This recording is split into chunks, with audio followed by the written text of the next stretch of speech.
da rashin girman kai ga mutane. Shine malai yake bayani a cikin wannan baitin yace kam jahilin mutawadi'in satara tawadu'a jahlahu. Nawa ne daga cikin jahilai aka samu wanda yake baya da girman kai kuma rashin wannan girman kan ya jayo masa alkhairi. An zo ana neman wajiba da sallah kuma sallar magriba irin wanda sai an bayyana karatu, shi kuma ya san karatunsa sai a hankali.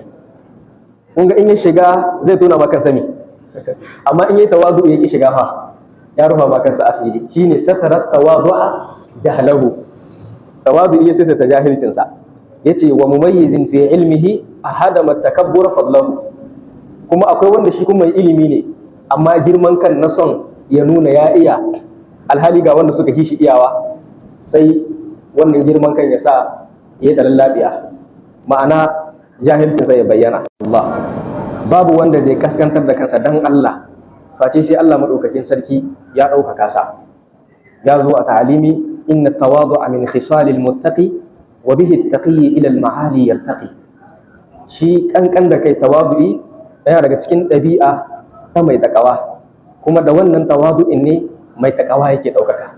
Allah ka ƙara mana kankan da kai, amma kankan da kai ba shi ke nuna ka bari a raina ka ba. An gane da kyau ko? Domin an san musulmi, an san mumini da izzatun nafs.